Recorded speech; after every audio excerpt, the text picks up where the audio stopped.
Good morning po sa ating lahat at ako po muli ay babati ng Happy New Year po. Bumati naman ako before pero hindi lahat naman ata nabati ko. Kaya Happy New Year po sa ating lahat. Happy New Year! 2026. Bagong taon na naman. At alam niyo naman kapag bagong taon, madalas natin naririnig. O di kaya nasasabi na bagong taon na naman. Magbabagong buhay na ako. Magda-diet na ako. Magjojowa na ako. Mag-aasawa na ako. Magbabago na ako ng asawa. Huwag naman ganun. Mas maganda kung sabihin natin, magko-commit na ako kay Lord.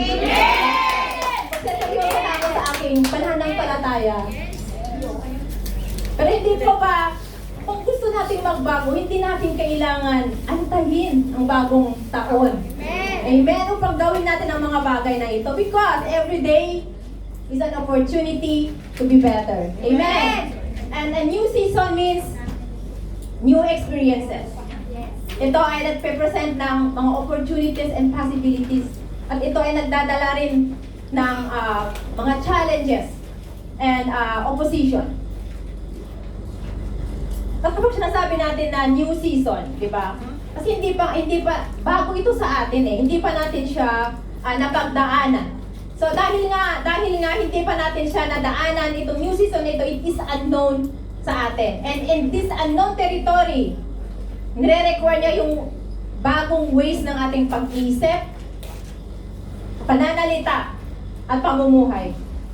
At para makita natin yung goal ng Panginoon sa buhay, hindi po yun nangyayari by accident lamang. Yes.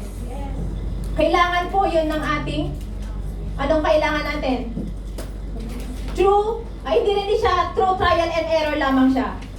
Para makita natin yung fruit ng new season na ito ng ating buhay. Amen. It is through prayer. Okay, seeking God day by day of our life. Hindi lamang po natin isisig ang Panginoon kapag Sunday. Pumunta tayo ng church or di kaya Saturday.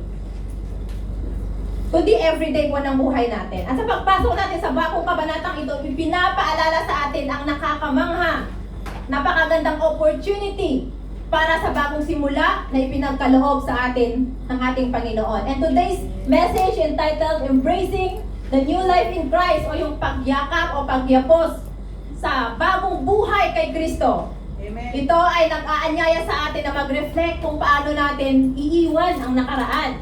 Ang buong pusong yakapin at ang nakakapagpabagong journey sa kasalukuyan na sa hinaharap. At katulad po ng New Year na nagbibigay ito ng hope and renewed purpose, ang ating pananampalataya kay Kristo ay nagbibigay sa atin ng katiyakan na ang bawat araw ay isang imbitasyon sa atin upang magsimulang muli. Amen po. At ang ating verse po ay matatagpuan sa Philippians 3:12-14. Sabi po dyan, I don't mean to say that I have already achieved these things or that I have already reached perfection, but I press on to possess that perfection for which Christ Jesus first possessed me. No, dear brothers and sisters, I have not achieved it, but I focus on this one thing, forgetting the past and looking forward to what lies ahead. I press on to reach the end of the race and receive the heavenly prize for which God, through Christ Jesus, is calling us. Amen. Hallelujah. Let us pray. Yes, Panginoon, kami muli ay tumudulog sa iyong kanan, Panginoon. At tinataas namin sa iyo ang mensahe na iyong ibabahagi sa araw na ito, Panginoon. We thank you for this message and I pray, Lord, na may matutunan kami sa mensaheng ito na iyong ipinagkaloob at iyong i-deliver sa umagang ito, Panginoon. And Lord, I pray na itago mo ako sa iyong likuran, Panginoon, at pawang mga salita mo lamang, Panginoon, ang lalabas sa aking mga bibig. Lord, we thank you for this new season na naman ng buhay namin. We thank you, Lord, for another chance, Panginoon. And Lord, ikaw po ang manguna sa amin. Ikaw po ang your Holy Spirit, Lord. May your Holy Spirit work in our midst, Panginoon, sa mga oras na ito. Fill this place with your Holy Spirit, Panginoon. Hallelujah. And Lord, we thank you for what you are going to do sa aming kalagitnaan sa mga oras na ito at ibinabalik namin sa iyo ang mataas ng papuri, pasasalamat at pagsamba in Jesus' mighty name. Amen. Hallelujah. Alam naman po natin na ang Philippians ay sinulat po ito ni Apostle Paul para sa Christian community sa Philippi. Kaya nga siya Philippians, di ba? And ang theme ni Apostle Paul sinulat niya sa mga taga Philippi, sa mga Philippians, ay sari-saring theme po ito, including yung joy, unity, and perseverance in faith. And dinidiscuss po dito ni Apostle Paul ang paghahangad ng spiritual growth and maturity. Sinasabi po niya na hindi pa niya na-reach ang perfection, kaya siya ay nagsistrive o nagsusumikap para sa kanyang paglalakbay, para sa kanyang pananampalataya. And we can see here the importance po ng continuous na effort, yung focus natin sa pagpurso sa ating relasyon, sa ating pananampalataya sa ating Panginoon. And dito po sa Zechariah 4:10, it says, "Do not despise these small beginnings, for the Lord rejoices to see the work begin, to see the plumb line in Zerubbabel's hand." Itong context po nito, di ba si Prophet Zechariah, ito yung message niya na nag-encourage niya yung mga Jewish exile. Di ba? Doon na-exile yung mga Jewish nung bumalik sila sa Jerusalem para i-rebuild yung temple. Ito yung about 20 years na nung bumalik sila. And ini-encourage niya sila na huwag nilang maliitin yung mga maliliit na bagay na ginagawa nila during yung challenging na rebuilding yung second temple na yun. Nire-remind niya sila na kahit mga maliliit na bagay na ginagawa natin, nakikita po yan ng ating Panginoon. Kasi lahat naman po nag-uumpisa yan sa maliit na bagay. Amen po? And yung minsan kasi kapag may mga ginagawa tayo sa buhay natin, yung new season, nadi-disappoint tayo minsan, kalalo na kung nag-e-expect tayo na fireworks agad yung makikita natin, fireworks agad yung mararamdaman natin. Well, in fact, na kapag nag-i-start tayo, spark lang yan. Para kala kuryente lang na maliit na spark. Bago mo maranasan yung fireworks. Diba? Pero ang Panginoon, mga maliliit na bagay na yan, natutuwa ang Panginoon sa atin, nakikita ng Panginoon ang mga bagay-bagay na ginagawa natin. Katulad po ng business, wala namang nagbi-business na malaki agad. Lumago agad yung business nila. Di ba nag-uumpisa yan sa maliit na puhunan. Kunyari karinderya lang, mga turo-turo, hanggang sa naging malaking restaurant na siya. So, ganun po siya. Sa ating spiritual naman na paglago, lalo na sa ministry, kasi minsan, nilalagay tayo ni Lord sa mga ministry na nagsisimula tayo sa mga maliliit po na ministry. Ano yung paglilinis? Ministry yan eh. Huwag natin maliitin yung paglilinis. Kasi malaking ministry yan. Hanggang sa i-assign ka ni pastor sa mas malaki pa na ministry na nagampanan mo. Kasi lahat naman tayo nagsisimula sa baba. Katulad po yan ng mustard seed na diba napakaliit lang na bottle yan. Yung sa ating cover photo kanina, napakaliit lang yan. Pero pagka lumaki yan, malaki-laki siyang puno. Ganon. So, sama-sama nating tuklasin kung paano natin i-cultivate, pagyamanin o i-elevate ang new life o yung new season na ito ng ating buhay na rooted in love, sa biyaya, sa pangako ng Diyos. Naway ang taong ito ay maging taon ng paglago or pagpapanibago or pagpapalalim ng ating pananampalataya habang natututo tayong lumakad ng may katapangan at katapatan kasama si Kristo. Amen! Alam ko naman na ready na tayo. So, how can we embrace the new life in Christ? Paano natin yapusin o yakapin ang bagong buhay kay Kristo? Number 1, by aiming for perfection. That is in verse 12. Ano nga ba muna yung perfection? Ito yung being complete and correct in every way. Di ba kapag perfect, nakita mo walang kamalian, walang bahid, walang mancha yan, kasi perfect siya. So, embracing the new life in Christ means actively aiming spiritual maturity, growth, and perfection. Sabi niya sa ating verse, I don't mean to say that I have already achieved these things or that I have already reached perfection, but I press on to possess that perfection for which Christ Jesus first possessed me. Itagalog po natin, sabi niya, hindi ko sinasabing nakamit ko na or ako ay naging ganap na. Sa halip, patuloy akong nagsusumikap para makamtan iyon. Dahil ito ang layunin ni Kristo Jesus nang tawagin niya ako. So, si Apostle Paul, alam naman natin na si Apostle Paul is one of the yung very devoted na follower ni Kristo. Alam natin yan. Pero siya mismo sa kanyang sarili, inaamin niya na hindi pa niya naabot yung perfection. Alam niya sa sarili niya na makasalanan pa rin siya. Alam niya sa sarili niya na hindi siya perfecto. Yung papa ko lang perfecto kasi pangalan ni papa ko perfecto. Pero wala na ibang perfecto sa mundong ito kundi ang Panginoon lamang. Amen. So, ganun kahapon si Apostle Paul na nire-recognize niya yung kanyang limitation. Kasi kapag nire-recognize natin yung limitation natin, yung mga imperfections natin, yung mga, alam natin na hindi tayo perfect, alam natin na makasalanan pa rin tayo, meaning po na kasi na nagre-rely tayo, ipinapaubaya natin yung buhay natin, ang lahat ng ginagawa natin sa kakayahan ng ating Panginoon, hindi sa ating sariling kakayahan.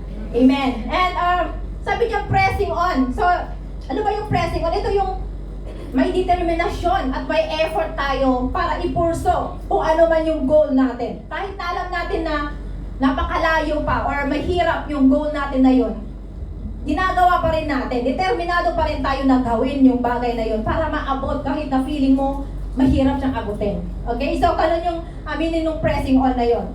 And,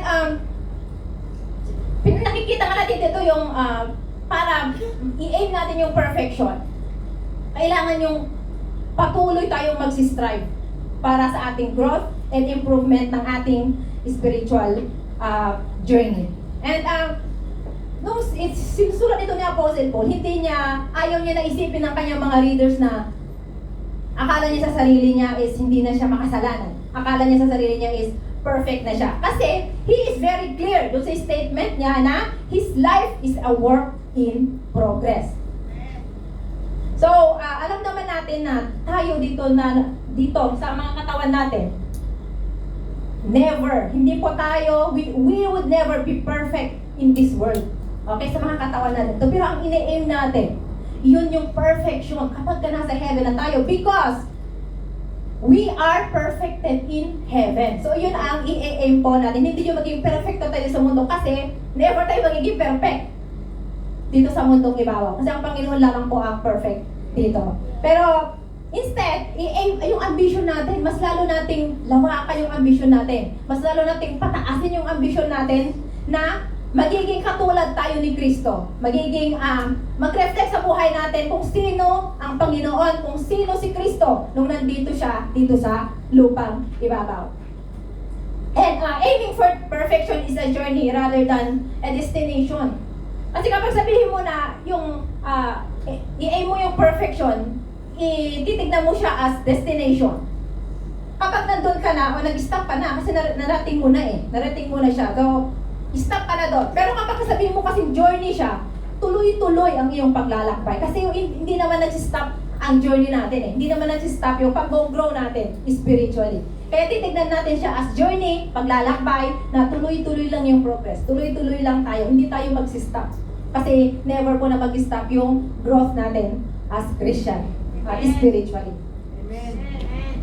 Yung mga atleta po, di ba nagte-train sila para maabot nila yung, syempre makikipag-compete sila para manalo. Hindi naman ang ambition, di ba? Yun naman yung goal kung bakit ka makikipag-competensya, di ba? Para manalo ka.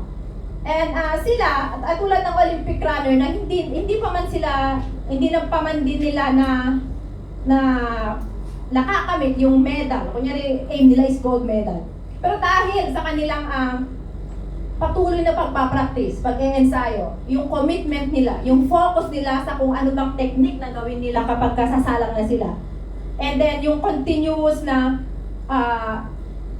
pag-workout nila, yung pagpapractice nila, doon pa nila marireach, kapag ginawa na nila yon, makikita nila yung result, makukuha nila kung ano man yung aim nila, na makaka-gold medal sila, ganun. Kasi hindi naman nila makukuha yon kung mag-stop sila sa pag-e-ensayo, di ba? Kaya tuloy-tuloy lang ang kanilang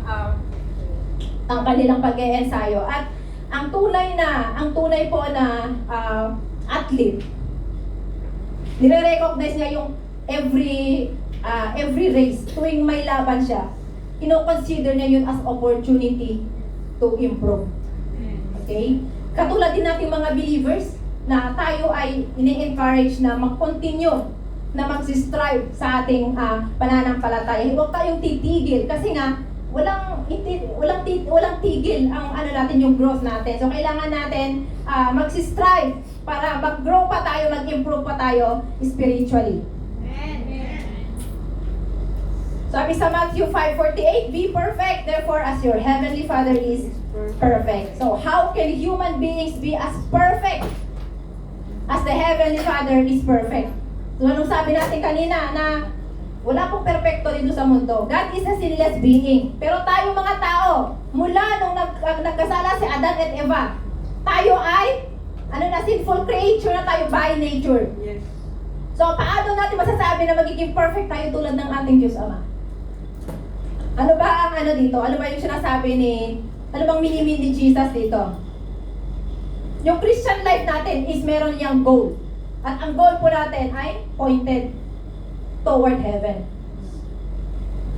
So ang goal po natin is very clear. Okay? Ang Panginoon, kapag nawawala tayo, ang Panginoon tinatanggap niya tayo tuwing nahahanap niya tayo, nakikita niya tayo, hindi niya tayo pinapabayaan. At pagka ginagawa ng Panginoon yun, tinutulungan niya tayo na mas magiging mag-mature pa sa ating buhay bilang isang Kristiyano. And ano bang dapat natin gawin sa sinasabi ng Panginoon na be perfect, therefore as your heavenly Father is perfect?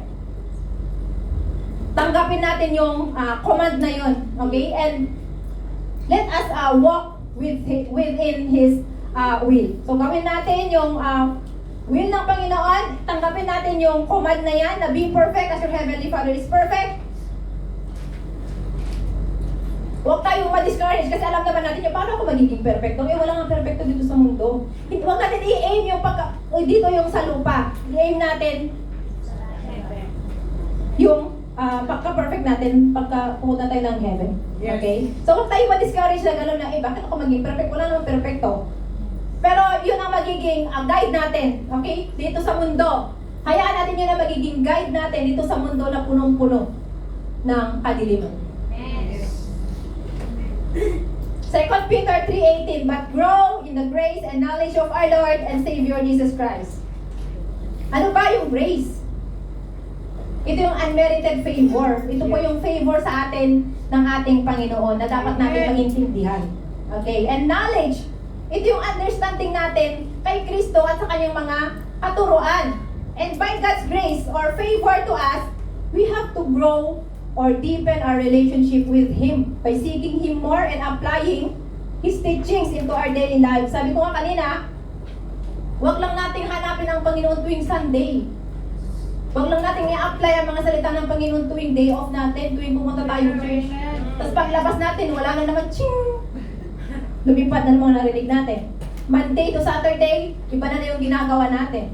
Tapos Sunday, doon na tayo nagpapakabanal ulit.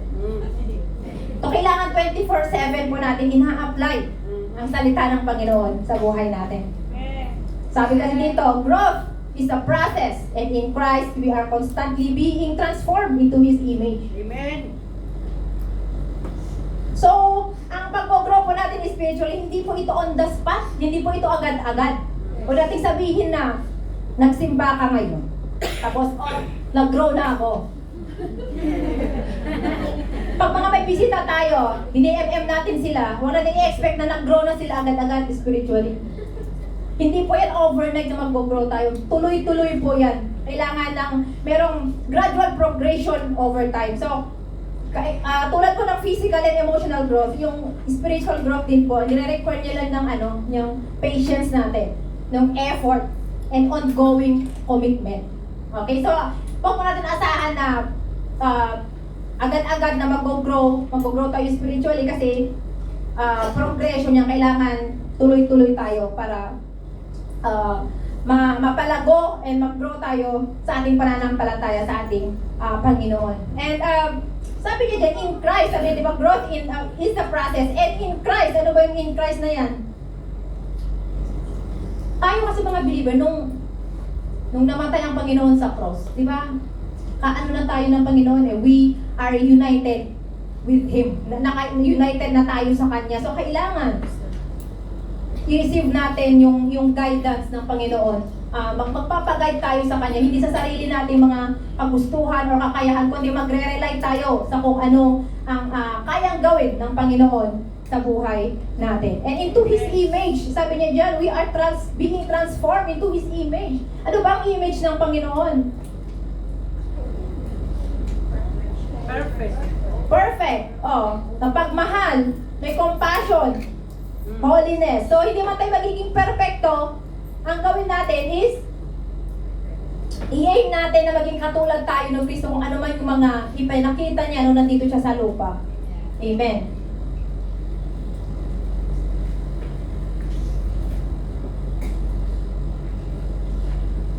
The greatest enemy of spiritual growth is complacency.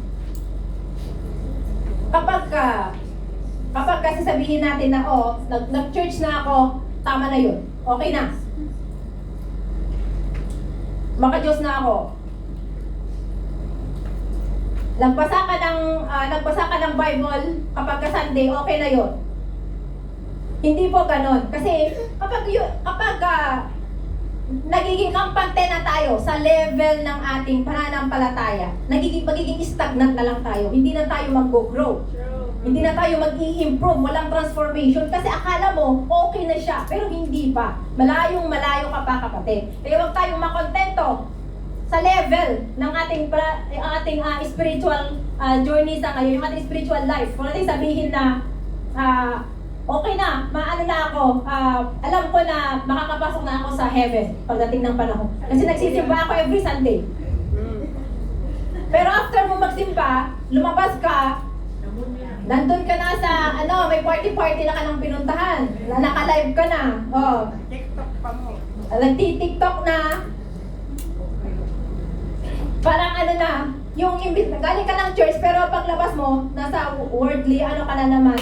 Yung mga ginagawa natin na makamundong gawain. So,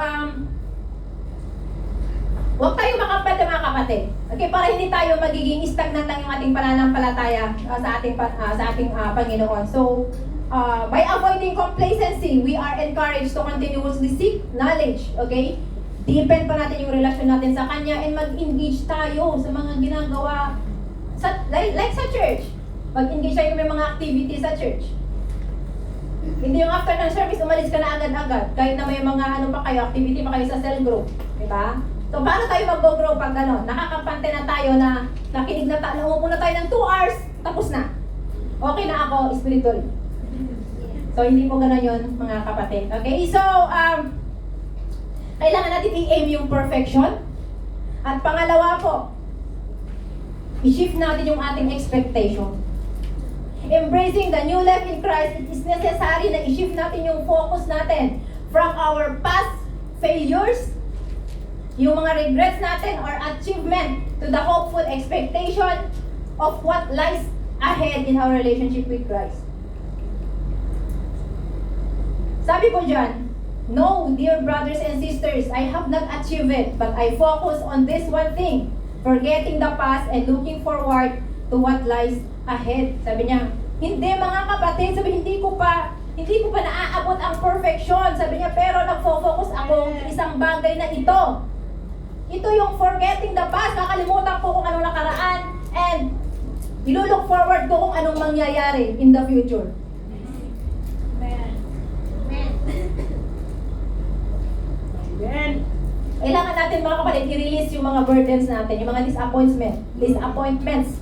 Kahit pa yung mga past successes natin, kailangan natin i-release yung mga yan.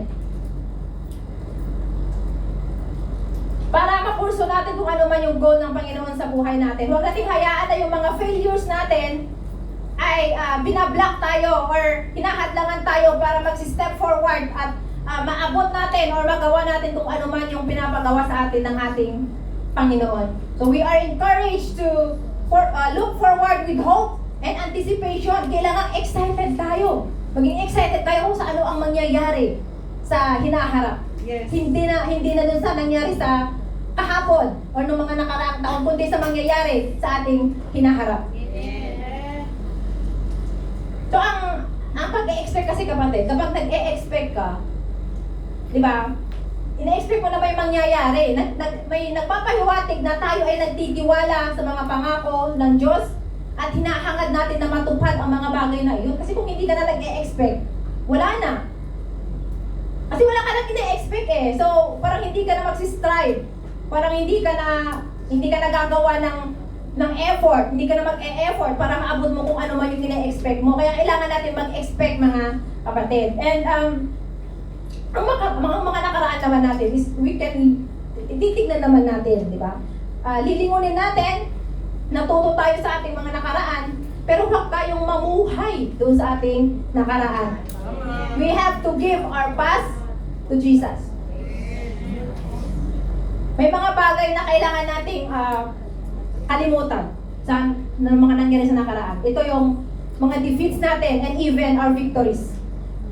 When it comes to our defeats, we have to forget yung mga pain, yung mga guilts, yung mga injuries natin, and hayaan natin ang Panginoon na siya ang mag-heal sa atin. Sa kung ano man yung mga masasakit na nangyari sa atin. Kasi pinatawad na tayo ng Panginoon. Huwag kang magigil sa sarili mo, kapatid. Kasi ang Panginoon, pinatawad na tayo. Kailangan din natin patawarin ang ating mga sarili. Amen. Ang nag-a-accuse lang naman sa atin ang kaaway eh. Kasi kahit nakalimutan mo na, pero bini-bring out niya pa rin yung mga nakaraan mo para hindi ka makamove on, para i-block ka sa ginagawa mo para sa ating Panginoon. At kung ikaw, pinatawad mo na yung sarili mo, nag-repent ka, di ba? Nag-ask ka ng forgiveness sa ating Panginoon. Kapag ang ginawa mo na yon, huwag mo nang hayaan na yung kaaway, ibinabalik-balik sa iyo ang iyong nakaraan. Alam natin naman si Paul, siya yung sumulat nito, pero si Paul, di ba? Nakulong siya. Nakapatay siya ng mga Kristiyano. Pero siya nga nakamove forward. Tayo pa kaya hindi mag-move forward? Mananatili pa rin tayo sa ating nakaraan. So, yung the good old days are today. So, we have to live one day at a time and focus sa kung ano ang ginagawa ng Panginoon sa buhay natin sa ngayon at sa hinaharap, hindi sa kahapon. Amen. Sabi sa Isaiah 48, 18, 19, forget the former things, do not dwell on the past. See, I am doing a new thing. Now it springs up. Do you not perceive it? I am making a way in the wilderness and streams in the wasteland. Sabi niya, iliping mo na sa limot yan. Sabi niya, huwag mo nang alalahanin pa ang mga nangyari noong unang panahon. Masdan mo, ako ay gumagawa ng mga bagong bagay. At ito ay nagaganap na, sabi ng Panginoon. Hindi mo pa ba nakikita? Gagawa ako ng daanan sa gitna ng disyerto. Disyerto yun eh. Disyerto yan ha. Pero ang Panginoon, anong gagawin niya dyan? Magkakaroon ng ilog. Yung disyerto na punong-puno ng mga alikabok, magkakaroon ng ilog. Kasi lahat po posible sa ating Panginoon. Naging posible sa atin, naging posible sa atin. Minsan, yung mga ano nga natin, yung mga nakaraan natin is, di ba, hinahabol nga tayo. Kasi nga yung kaaway, binibring out na yung mga past natin na yan. Eh, minsan natetempt din tayo. And kapag pinabalikan natin yung mga comfortable na, yung familiar, yung mga old habits na yun, di ba? Yung mga gusto ng Panginoon sa buhay natin, mabablock yan. Kasi nga hindi ka makakamove on. So, anong dapat natin gawin? I-allow natin ng Panginoon na i-heal yung mga pain na yon and ask God to open our spiritual eyes to see what He is doing in this new season ng ating buhay. And sabi diyan, you can start the next chapter of your life if you keep rereading the last one. Katulad po yan kapag nanonood ka ng series. Kinikilig ka dun sa last episode. Hindi ka makamove on. Paulit-ulit mo sa pinapanood kasi kinikilig ka. Paano mo matapos yung series kung hindi ka mag-move sa next episode? Ganon din po yung sa book. Di ba? Kung nagbabasa tayo ng libro, kung paulit-ulit mo binabasa yung last line, hindi ka makakamove on sa next chapter. So tayo mga Kristiyano, kailangan natin na iwan na natin yung mga nangyari sa buhay natin para makagawa tayo, makapagsulat tayo ng panibagong istorya ng buhay natin. Kasi hindi tayo makakapagsulat ng panibagong istorya ng buhay natin kung nandun pa rin tayo sa past natin. Huwag tayong matrap sa ating nakaraan. Okay? Ulit-ulit ito sinasabi ni Pastor. Ulitin ko din. Yung ID picture sa wallet mo kapatid. Gubitin mo na. Huwag mong kitabo ulit kasi may tendency na kukunin mo, i-iscas tape mo ulit. Mabubuo na naman siya. Di ba? Gubitin mo at itapon mo na. Sunugin mo na rin. Para kapag kinakot mo, nakakal mo pa sa basurahan. Tapos siya pala sa Facebook. Yung picture niya sa phone mo. Yung mga conversation niyo nandyan pa. Yung mga memories niyo nandyan pa rin. Paano ka makaka-move on? Lalo na kung may bago ka na. Tapos tinitignan mo pa yung memories ng ex mo. Paano ka? Ano mangyayari sa inyo ng present mo na? Di ba? May kilala ko. Huwag tayong mag-trap sa nakaraan natin, mag-move forward na tayo. Ganon yung mga natin, mga past mistakes din natin. Kasi pinagsisihan mo na eh. Pinatawad mo na yung sarili mo, pinatawad ka na ng ating Panginoon. And yung mga past life issues natin. Yes. Ako personally, na-share ko naman na yung testimony ko, di ba? Kung hindi ako makaka-move on doon sa aking nakaraan, kung nakafocus pa rin ako doon, hindi ako makakatayo dito sa harapan nyo ngayon. Kasi isipin ko sa sarili ko, hindi ko deserve. Hindi ako worthy na mag-share ng salita ng Panginoon. Kung magpapagabos ako sa aking nakaraan. Eh, kinalimutan ko na yun. Nakaraan na yun eh. So, mag-move forward na tayo.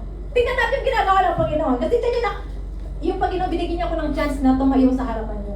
Amen. Kasi, sabi niya, Panginoon, kalimutan mo na kung ano man yung mga gifts mo, yung mga nangyari in the past, para papatayin ka na sa pulpit. So, sinunod ko naman ang Panginoon. Sige na, Lord.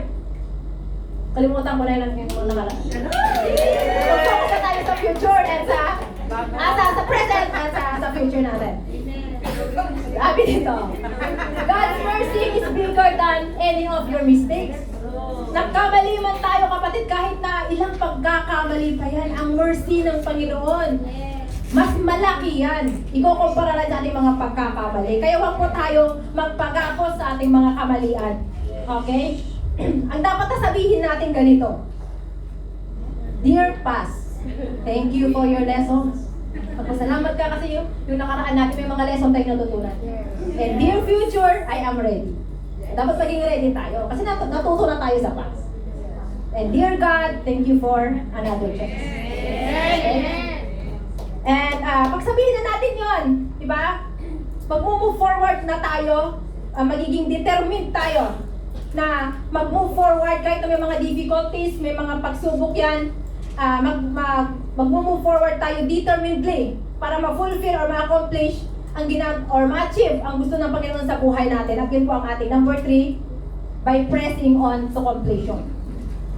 To embrace the new life in Christ, we have to continue move forward and determinedly do something na ma-fulfill nga, sabi ko kanina, or ma-accomplish or ma-achieve yung ginagawa ng Panginoon or yung gusto ng Panginoon na mangyari sa buhay natin. Sabi po sa ating verse, I press on to reach the end of the race and receive the heavenly prize for which God, through Christ Jesus, is calling me. Ano ba yung prize na sinasabi dyan? Ito na yung, di ba, mag-i-aim tayo ng perfection kanina sa verse, mag-i-aim tayo ng perfection. Hindi sa perfection dito sa lupa, kundi pag-akyat natin ng langit kasi we are perfected in heaven. So yung prize na sinasabi dyan is yung ultimate reward of eternal life with Christ or yung union with Jesus. So ito yung motivation natin dapat para mag-continue sa ating spiritual journey kahit na maraming mga pagsubok. Kasi alam naman natin kapag tayo Kristiyano, kapag tayo ay lumalalim yung relasyon natin sa Panginoon, mas lalong madaming dumarating na pagsubok. Kasi sinusubok tayo ng maaway. Kasi nga ayaw niya na lumalim yung relasyon natin sa ating Panginoon. Kaya binibigyan na tayo ng mga pagsubok. So despite yung mga pagsubok na yung kailangan natin mag-move forward, kailangan nating mag-continue determinedly. Gawin natin yung mga bagay-bagay na determinado tayong gawin para ma-fulfill at ma-accomplish or ma-achieve kung ano man yung gusto ng Panginoon na mangyari sa ating buhay. At iyon po ang ating pagkakaroon ng eternal life with Him. pag-akyat natin sa langit. Kung makakaakyat tayo, kaya gagawin natin yung mga bagay-bagay na gusto ng Panginoon sa buhay natin. Amen! And tayo mga Kristiyano, kailangan natin ng disiplina and commitment. Hindi lamang po sabihin natin na gusto ko mag-grow spiritually. Aantayin mo lang yan, o gusto ko lang mag-grow spiritually. Pero, wala kang ginagawa. Paano ka mag-grow pag ganun? So, kung mga antayin lang yung mga bagay-bagay na hindi mo naman ginagawa ng effort. So, kung gusto mo mag-grow spiritually, hanapin mo, gawin mo, gumalaw ka. Amen? So, sundin natin kung ano yung sinasabi sa atin ng Panginoon, kung ano yung mga aral na pinapagawa sa atin ng ating Panginoon. 2 Timothy 4:7-8a, sabi dyan, I have fought the good fight. I have finished the race. I have kept the faith. Now there is in store for me the crown of righteousness. I have fought a good fight. Ginamit po itong line na ito ni Apostle Paul sa kanyang first epistle sa dalawang occasion. Ito yung sa epistle sa Timothy chapter 1 and again sa chapter 6. So makikita natin dito na ito dapat ang ito yung standard way, okay? Ni Apostle Paul para i-describe niya yung church ministry and yung church Christ testimony natin sa mundong ito. Yung masasabi natin na pag nakita natin ng Panginoon pagdating ng araw, Lord, I have fought a good fight. Sasabihin naman ng ating Panginoon sa atin, well done my child. Diba? Yun ang dapat i-aim natin. Sabihin natin na, Lord, I have fought a good fight. Tayo, dapat tignan natin, may bagay na dalawang tignan natin. Yung now and then henceforth. Ano ba yung henceforth? Yung from this time on or mula ngayon.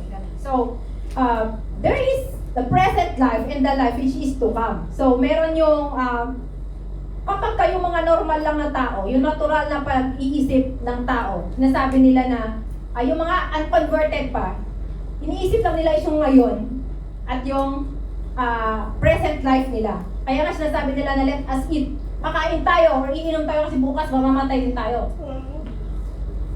Pero tayo mga Kristiyano, alam natin na meron tayong buhay na walang hanggan na naghihintay sa atin sa dulo.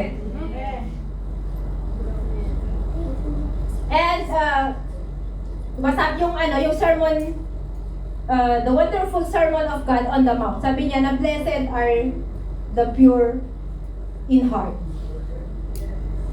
Bakit? Kasi nga, they will see God. So yung present, yun yung pure heart natin. Yun yung ngayon. Ang later, yun yung makikita natin ang Panginoon in the future.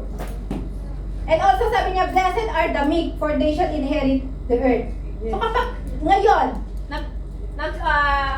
may patience tayo, mahaba yung pasensya natin sa mga pinagdadaanan natin sa buhay. Kahit na may mga suffering tayo, mahaba yung ating pasensya. Yun yung ngayon. Pero pagdating ng panahon, at the end, may inherit natin ang earth.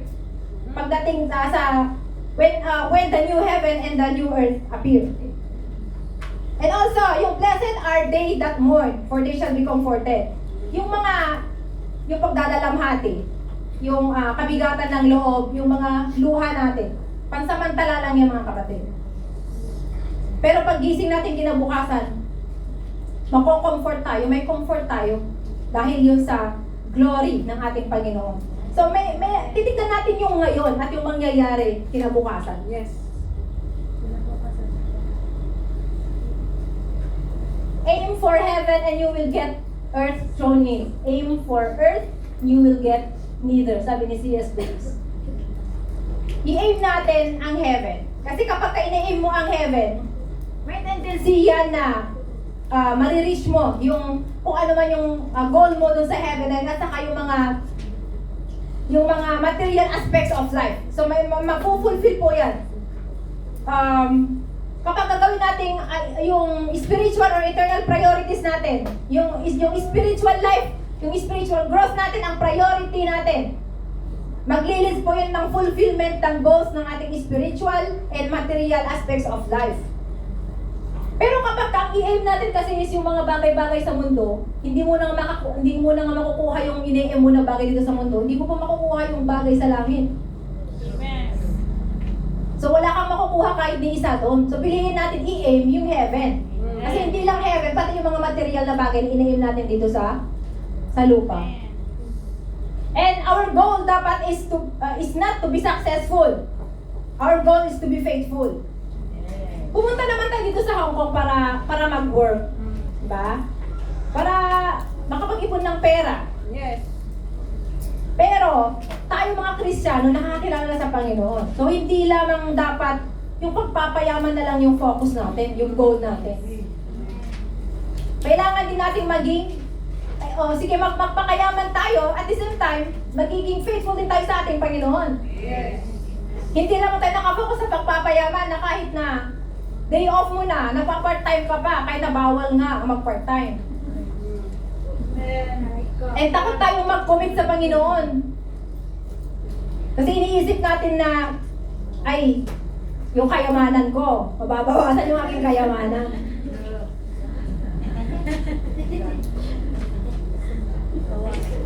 So, kailangan po natin na, nag-work tayo kasi we need, kailangan natin ng makaipon, di ba? Pero hindi lang yun yung focus natin dapat dito sa mundo ito kasi pansamantala na yung mga kapatid. At isipin din natin na lahat ng resources natin, ng pagpapayaman natin, kung anong meron tayo, yung trabaho natin, yung amo natin, sino bang nagbigay niya? Si Lord. Hindi po dahil, ay ako kasi nagustuhan ako yung interview, ako kasi ang pinakamagaling sumagot. Ako kasi ang pinakamaganda doon, kaya ako ang pinili ng amo. Si Lord po ang nagbigay ng amo mo, kapatid. Oo, maganda ka, magaling kang sumagot, pero sino nagbigay ng wisdom and knowledge sa'yo? Ang Panginoon.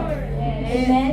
So, wala po tayo mag-focus sa pagiging successful sa buhay natin. Kahit anong aspeto ng pagiging successful, kailangan din natin mag-focus na i-goal din natin maging faithful sa ating Panginoon. Amen? Kasi, kapag ang Panginoon, tanggalin niya lahat ng biyaya niya sa'yo, mas malala yung kapatid. Kaya habang ang Panginoon is, ano pa siya sa'yo, bine-bless ka pa ng Panginoon. Huwag mo siyang kakalimutan. Huwag mong hayaan na sabihin ng Panginoon na, sige nga, tignan ko kung anong gagawin pag tanggalin ko yung mga blessing na yan sa buhay mo. So huwag nating antayin. Huwag nating antayin na mangyayari yung bago tayo luluhod, bago tayo magkandara pa na lumapit sa Panginoon. Amen. So habang kaya mo pagsabayin na magiging successful ka at magiging faithful, gawin po natin. Amen. Sabi po dyan sa Colossians 3:1-3, since then, you have been raised with Christ, set your hearts on things above, where Christ is seated at the right hand of God. Set your minds on things above, not on earthly things. For you died, and your life is now hidden with Christ in God. So, ganoon din po sabi natin, i-aim natin yung mga bagay-bagay sa langit. Kung saan nandoon si Jesus na nakaupo sa kanang kamay ng Diyos Ama. So, we are encouraged to set our minds on heavenly things rather than earthly things. So, kailangan natin na meron tayong spiritual values. Yung priorities natin and aspiration natin is naka-align sa kung ano ang gusto ng Panginoon. Sa kingdom ng Panginoon. Dapat naka-align yung mga yon sa mga ginagawa natin. At sabi po ni, last slide po natin, si Billy Graham, sabi niya, when we come to Christ, we are no longer the most important person in the world to us. Christ is. Instead of living only for ourselves, we have a higher goal to live for Jesus. Yes. When someone chooses to follow Christ, yung focus is self-centeredness, di ba? Magiging Christ-centeredness na yan siya. Magiging Christ-centered na yung buhay natin. Mula noong hindi pa tayo nakakilala, yung sarili lang natin iniisip natin. Pero nung nakilala natin ang Panginoon, kailangan maging sentro na ng buhay natin si Jesus. Living for Jesus becomes the new purpose. Guiding actions and attitudes toward love, service, and spiritual growth. So bago po tayo na-transform ng Panginoon, di ba, nung nagre-rely pa tayo sa ating sarili, nung nagdi-decision tayo sa sarili lang natin, yung personal lang na desire natin, ambition natin, and interest natin. Nung dumating na ang Panginoon, meaning po nito na i-recognize natin na yung buhay natin as hindi na lamang po sa ating pansarili na kagustuhan o yung fulfillment na lamang po ng mga gusto natin personally, yung sa sarili natin. Instead, Christ becomes the center and His will and example guide one's action and choices. And meron akong yung price po, di ba? The price na to embrace the new life in Christ, we have to aim for perfection. Di ba? Sabi ko natin kanina. We must actively aim spiritual maturity, growth, and perfection. And to embrace the new life in Christ, it is necessary na i-shift natin yung focus natin from our past failures, regrets, or achievements to the hopeful expectation sa kung ano ang mangyayari sa ngayon at sa kinabukasan. And to embrace the new life in Christ, we have to keep moving forward despite difficulties and trials. We have to, our aim is to achieve, fulfill, and accomplish what God wants us to be. And the prize is to be in the will of God right now, tomorrow, and for eternity. May tanong ako mga kapatid na iiwan ko sa inyo. Pag hindi nyo kailangang sagutin ngayon, sagutin nyo sa sarili nyo kung kailan nyo na gustong sagutin. Whatever you do it for the glory of God, sabi sa 1 Corinthians. And ito, what is the one thing you do that you need to stop doing? What is the one thing you are not doing that you should be doing? And what is the one thing that, if you did it, would help you personally, spiritually, in your marriage, relationship, family, job, etc. Yung mga tanong na yung kapatid, iiwan ko po sa inyo. Sasagutin nyo ng sarili nyo kung alam nyo na yung sagot. Amen. Let us embrace the new life in Christ. Let us walk our spiritual journey with bravery. May katapangan at merong faithfulness. And allow God na siya ang magdadirect ng buhay natin. From now until we meet Him someday in eternity. Amen. That is how we embrace the new life in Christ. Amen. Hallelujah. And let's sing the song, Banal Mong Tahanan.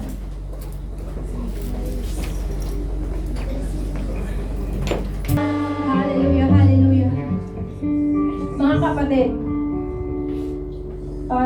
challenge ko po kayo sa mga kapatiran natin na hindi pa nakaka-let go ng kanilang mga nakaraan. Mga kapatid, hindi po natin maa-achieve ang gusto ng Panginoon sa buhay natin kung tayo ay magpapagapos sa ating nakaraan. Kailangan nating i-shift ang ating expectation, yung focus natin, mga kapatid. I-aim natin yung perfection. I-aim natin kung ano yung price na matatanggap natin pagdating ng panahon. At ito po yung eternal life na nag-aantay sa atin.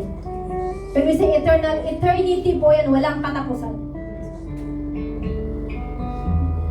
So ihangad natin na kalimutan na natin yung mga nangyari sa buhay natin and mag-focus tayo sa ating present and what lies ahead sa future natin. Kung meron pa dito nakagapos sa kanyang nakaraan na hindi pa rin makamove on at gusto mo na mag-ask ng help ng Panginoon para tulungan ka na i-let go mo yung mga bagay-bagay na umahad lang sa'yo upang makamtan mo at magawa mo yung gusto ng Panginoon sa buhay mo. I can pray for you, kapatid. I-raise mo lang yung kamay mo and let's pray together. And also, may challenge po sa mga bisita po namin. Kung sa mga oras na ito ay kinausap ka ng Panginoon na sabi niya, anak, nandito lang ako. Alam mo sa sarili mo na wala ka pang ugnayan sa Kanya. Alam mo na kilala mo siya noon pero tinalikuran mo siya. Tumalikod ka sa Kanya. At kanina habang nakikinig ka ng mga salita niya, kumatok siya sa iyong puso at sabi niya, anak, nandito lang ako, handa na, yakapin ka muli, tanggapin ka muli, magbabalik loob ka sa akin.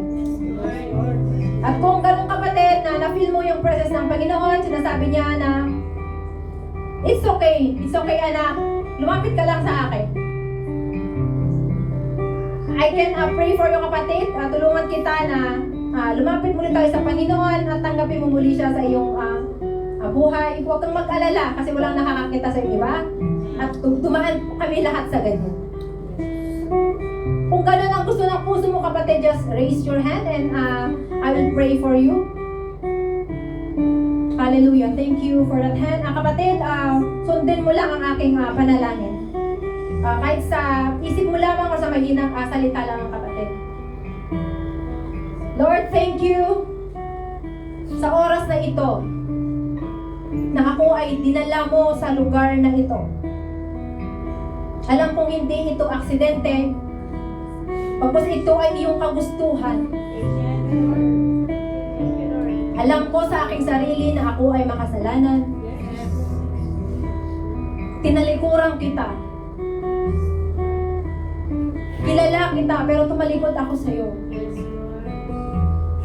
Ginawa ko yung mga bagay na alam ko na hindi ka matutuwa.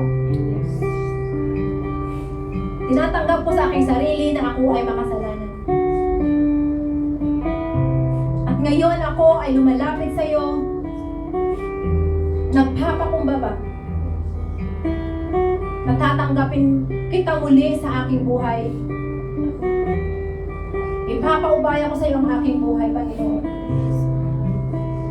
Salamat sa ginawa mo sa Kalbaryo. Salamat sa pagkapako sa cross upang matubos mo ang aking mga kasalanan. Ikaw ang naipako instead na ako sa mga kasalanan na aking nagawa. Thank you, Lord. Natanggap kita sa aking buhay ngayon at magpakailanman. Ako na lang mag-pray for yung kapatid. Yes, Lord. Hallelujah. Thank you, Lord, sa buhay ng aking kapatid na nagtaas ng kanyang kamay. Panginoon, you know the desires of her heart, Panginoon. Nakikita mo ang kanyang puso. Nakikita mo yung desire niya na magbalik loob sa iyo, Panginoon. We are all sinners. Pero alam namin, Panginoon, na tumalikod man kami sa iyo. At kapag kami ay babalik, open arms ka na tanggapin muli kami, yakapin muli kami, Panginoon. Salamat sa ginawa mo sa Kalbaryo. Salamat, Lord, sa walang humpay, walang hanggang pagmamahal mo sa amin. Makasalanan man kami, pero hindi mo kami iniiwan. Thank you, Lord. Sa aking kapatid na ito, Panginoon, i-bless mo every aspect of her life, Panginoon, ang kanyang trabaho, ang kanyang finances, ang kanyang mga amo, ang kanyang pamilya sa Pilipinas. Nakikita mo kung ano yung kanyang yung mga pinagdadaanan man siya sa mga sandaling ito, Panginoon. We pray in the name of Jesus na ikaw po ang mag-sustain, Panginoon. I thank you, Lord, at ikaw po nawa ang patuloy na sumama sa kanya every day of her life. Lord, sanctify her, Panginoon, every day of her life. Lord, gaya na tinanggap kanya sa kanyang buhay, ikaw nga po ang manguna sa kanya. Ikaw ang